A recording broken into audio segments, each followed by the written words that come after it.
Hello, gay beings. This is Paul Angelo here, founder of the Big Gay Family Social Program, where over the past 12 years we've innovated.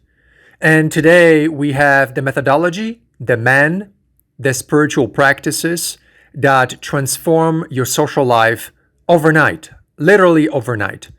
If you want to leave behind frustrations about being single and all the headaches and hurt and disappointments, then don't wait, join us. We've got everything you need. If you're new to my channel, please don't forget to subscribe so that you don't miss out on the free workshops about spirituality, about sexuality, and about achievement that I'm going to be sharing with you on this channel. So hit subscribe and let's learn together. So now let's talk about the content of this podcast. It's going to be very special. And I'd like to share with you an idea about sex versus happiness. That it's time that we talk about this because the conversation about sex is changing in our culture. We've already had 40 years since 1980 into now 2022, so more than 40 years of all this sex. And I think by now, you've had a lot of different variations of experience of sexuality. I'm sure you've had fuck buddies. Then you had lovers. Some of you had lovers for long periods of time, some of you for just a few months. And then you were able to see how sex works in long-term relationships, how it's different than with fuck buddies, how it's different than in short-term relationships. I'm sure you've had moments where there was no sex at all. And so we've had enough variations of sex to now have a more objective understanding of how sex really contributes to happiness or how it takes away from happiness because it sets into motion behaviors and habits that weaken us. And that's the perspective I arrived at in my life that I'd like to share with you. I've had sex with lovers across the span of 10 years or 6 years or with fuck buddies. And at the end of the day, I've come to a conclusion that focus on sex takes away happiness. It takes away stability. And I think it's time that we accept this as the actual reality of sexual experimentation, sexual pursuits, that most of you have had a lot of sex. And also, you've had opportunities to meet people for friendships and relationships where sex would not be ideal, but you sacrificed them in the name of sex. And I'd like to ask you to learn how to do the opposite, how to sacrifice sex in the name of happiness. You're not really sacrificing anything, but initially there's this mental sacrifice. There's this adjustment of your thinking about sex. Because sex becomes this habitual impulsivity, like an addiction. It's really nothing that's real, that's stable, that produces meaningful change that's positive in your life. In most situations, if you're honest, and I emphasize the word honest, if you're honest, you're going to realize that sex weakens you, and all the pursuits for sex weaken everything in your life. They destabilize you. They produce friendships and relationships that are unstable because you want to mix sex everywhere. As a result, you're lonely, maybe even depressed and anxious, and you're not making progress in your life with your career, with your money, with your health. Just the opposite is happening. Because we need human beings in our life to prosper. We need positivity. We need encouragement. Loneliness contributes to deterioration of our health, mental health, physical health. There's so many studies about loneliness, how it disrupts progress, how loneliness contributes to the absence of validation. And when we are not validated, we have anxieties. For most of you, if you want to understand where anxieties and depression come from, they come from the absence of validation. So for example, hypothetically, if you had a roommate, just a roommate, and with that roommate, you had daily conversations, and he validated your reality. Whatever is happening in your life was validated through the conversations of your roommate, that in itself would stabilize your life. You would not have all those anxieties and tensions. You would not have all the depression on a severity level that you would have had if you had no roommate. Some of you have roommates, and I'm sure you can understand this. And I remember when I used to have roommates, I also felt empowered by the presence of another person, especially if you have a good roommate. So that's the assumption here. If you have a roommate who's not gay, this is not going to work the same way because he's not going to be able to validate your gay life, your gay behaviors, your mindsets, your perspectives, your thinking. So for this to work, you have to have someone who's gay to validate you. And so the validation is necessary for our baseline stability of our psychic. If we don't have friends, if we don't have healthy conversations, that validation is absent and you become anxious and depressed. And you think that this is a chemical depression. All kinds of people think, oh, this is something that you're going to take a pill and resolve this. No, you can't take a pill for that. That depression and that anxiety will get worse and worse and worse because you're missing the most important ingredient of mental health, and that's validation. We need validation for healthy mental functioning. And so loneliness takes that away. And exaggeration of sex and all the focus on sex makes that go away. And that's why it's impossible to be happy when you constantly pursue sex, when you are rejecting people because they don't fit with your sexual compatibility ideas. That all results in loneliness at moments when you need people the most, at moments of crisis, at moments of anxieties, fear, at moments when you are not doing well.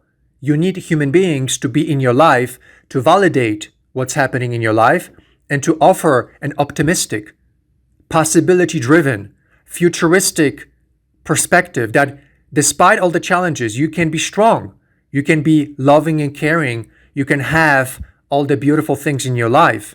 But that perspective is not there when you're by yourself. It's very difficult to generate that perspective when you're constantly by yourself, hooking up with people, wasting a lot of time, and focusing on sex. So this message is an important message because all of you've already had all the variations of sexual pursuits.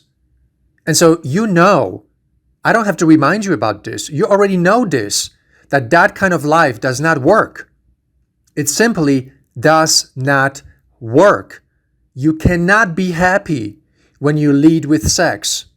You cannot be happy if you're rejecting people because they don't match up with your sexual desires. You cannot be happy if you are ending up in a space of loneliness at the age of 40, 50, and especially 60 and 70. You need human beings and you need healthy conversations and frequent and consistent healthy conversations in your life, because that is the baseline for healthy mental state. And then you bring in sexual neutrality. And so there is some learning to do about that. In most cases, our pursuit of sex and the sexual connections with other gay men is the outcome of emotional difficulties, is the outcome of inability to enter into intimacy, difficulty communication. And that's why we rely on sex to compensate for fear of intimacy and poor communication. So if you were to learn how to open up on an intimate level, if you were to learn how to communicate deeply and intimately, guess what's going to happen? It wouldn't matter the sexual compatibility factor with other men. Literally, that would go away immediately because you would realize that through intimate conversations and emotional sharing, you can receive all the depth and all the beautiful feelings of connection. And then sexual neutrality can be arrived at. You can work through your sexual insecurities. You can work through your body image insecurities. You can work through your compensatory forces for lack of something in your self-perception that has to do with sex, body image issues, genitals, penis sizes, and habitual sexual impulsive behaviors. You can work through all of that. But to work through all of that, you're going to need to open up on a communication level, on an intimate level, before even sex happens. And then you work through the insecurities that I mentioned. And then sexuality can be a much more neutral place. And sexual compatibility can work with a wider range of men. The whole concept of sexual compatibility is the outcome of all those insecurities that have not been processed, inability to communicate that has not been fixed or upgraded, and fear of intimacy or inability to have intimate conversations, intimate space with each other. That's why sex and sexual compatibility becomes this substitute, becomes this not just substitute, but becomes this space of imagination. We imagine that through sex you can receive intimacy and communication, but you can't. You have to speak with words, with your mouth, not with your ass or your penis. Intimate conversations and the space of intimacy cannot be opened up through your ass or through your penis. It has to be opened up through dialogue and communication, and the caring that is demonstrated through communication and the dialogue and the intimate space. You cannot demonstrate caring through sex. Have you thought about it? Think about it. How can you possibly communicate concern and caring about another through sex? It's just the other way around. We are abusive and violent in sexuality. And so then after sex, we go back to a state of trauma, state of invalidation, state of hurt, betrayal, and disappointment. And that cycle repeats itself over and over and over. And the only reason why sexuality is such a potent space is because we have hormones, we have erections. And so that then sets into motion a cascade of behaviors that are automated without real consciousness. And so we run on automatic pilot with sex for decades. And the entire gay culture is set up to enable that. When you go on the hookup apps, everything is set up to enable all of that behaviors that are without consciousness, without thought, without intellect. And so we end up lonely. And loneliness is the most common experience in gay men over the age of, say, 40. Because you have decades of a buildup of all of those habits that are compensations for insecurities, fear of intimacy, inability to connect through communication. And now almost nothing is possible. And unhappiness, depression, and anxieties are the routine experiences, the emotional states for all of us. What I'm suggesting to you is a major transformation that inevitably will have to happen if you want any sensation of happiness and possibility. You will have to work through your insecurities. You will have to work through your inability to connect on an intimate and emotional level.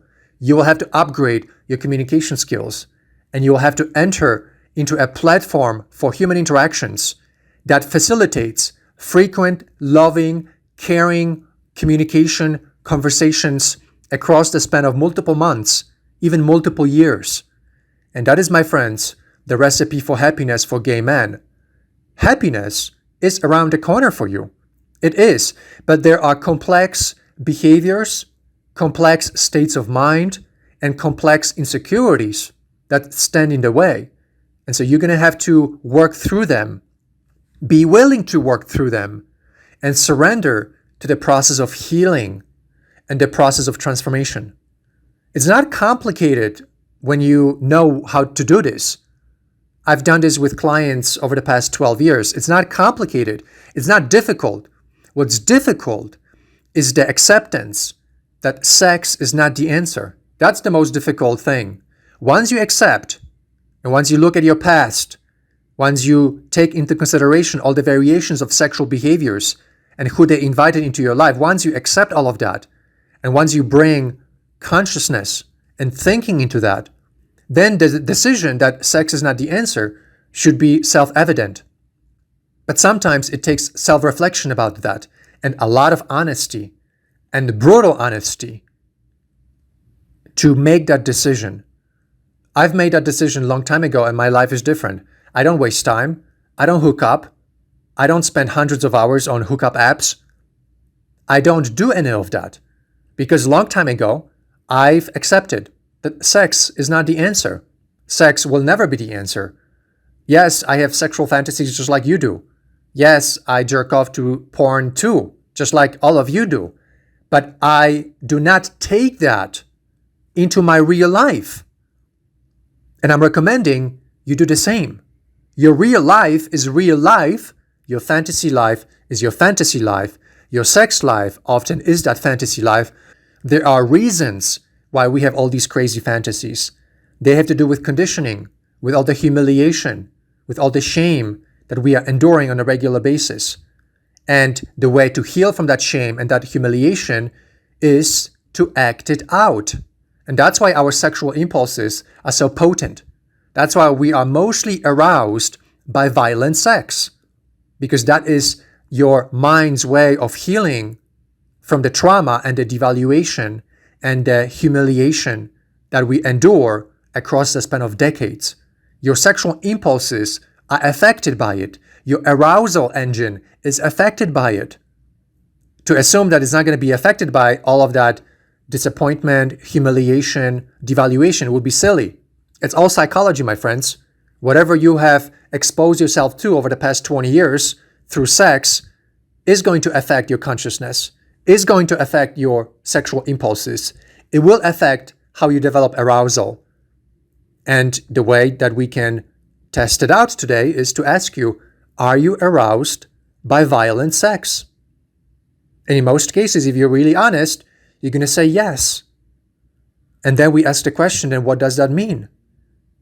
Do you want to continue to be aroused by violent sex? Do you want to invite into your life people that will act out that violent sex with you and then hurt you even more? Do you want to continue with those patterns? I honestly hope you say no. Now, I understand and I accept you in your current state, and I understand where it's coming from because I've had the same thing. I had fantasies of violent sex too. And the moment I accepted that those fantasies are not healthy for me, it's the moment I entered into transformation, spiritual transformation first.